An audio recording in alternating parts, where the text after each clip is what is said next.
Welcome to Expert Guidance Classes. आज हम आपको प्राचीन भारत के 16 महाजनपदों के बारे में बताएंगे। यह वो दौर था जब भारत एक नए युग में प्रवेश कर रहा था, ज्ञान, कला और संस्कृति का युग। ये 16 महाजनपद न सिर्फ भौगोलिक इकाइयां थीं, बल्कि अपनी अपनी संस्कृति, शक्ति और पहचान के केंद्र भी थे। इन महाजनपदों के राजा, महाराजाओं ने अपनी प्रजा के लिए ऐसे नियम और कानून बनाए जिनकी छाप आज भी हमारे समाज पर दिखाई देती है। तो चलिए शुरू करते हैं ये रोमांचक सफर और जानते हैं इन 16 महाजनपदों के बारे में।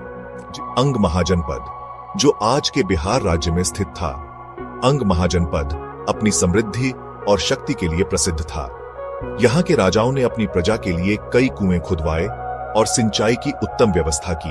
हम दक्षिण भारत की ओर रुख करते हैं, जहां गोदावरी नदी के किनारे बसा था अश्मक महाजनपद।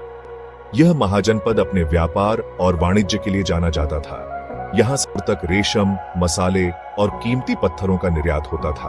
अब हम पहुंचते हैं मध्य प्रदेश, जहां स्थित था अवंती महाजनपद। इसकी राजधानी उज्जैन शिक्षा और ज्ञान का एक प्रमुख केंद्र थी। यहाँ के विद्वानों और ऋषि मुनियों ने वेदों और उपनिषदों की रचना की।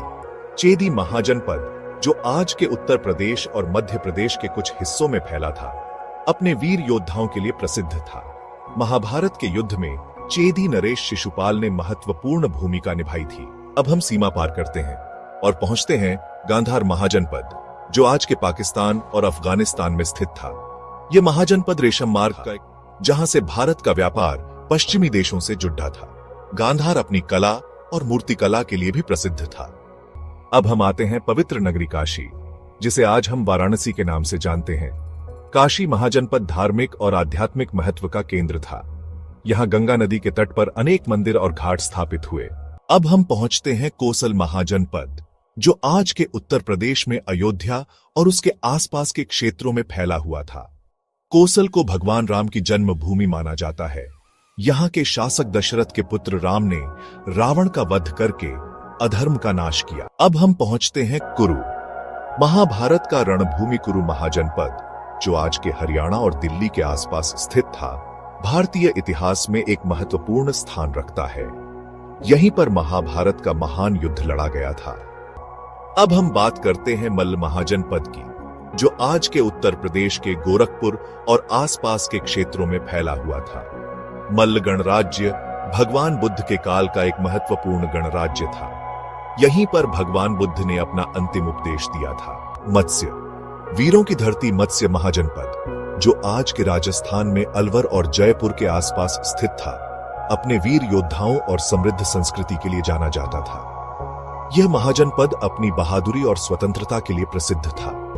अब हम आते हैं मगध महाजनपद, जो आज के बिहार राज्य में स्थित था। यह महाजनपद अपनी शक्ति, समृद्धि और साम्राज्यवादी महत्वाकांक्षाओं के लिए प्रसिद्ध था। यहीं से चंद्रगुप्त मौर्य और अशोक जैसे महान सम्राटों ने भारत पर राज किया। विद्वानों की भूमि पंचाल महाजनपद, जो आज के उत्तर प्रदेश के पश्चिमी हिस्सों में स्थित था, अपनी शिक्षा और विद्वता के लिए प्रसिद्ध था। यहाँ के विद्वानों ने वेदों और उपनिषदों की व्याख्या की और नए दर्शन विकसित किए। शूरसेन महाजनपद, जो आज के मथुरा और आसपास के क्षेत्रों में फैला हुआ था, यह महाजनपद भगवान कृष्ण की जन्मभूमि होने के कारण धार्मिक और सांस्कृतिक महत्व का केंद्र था।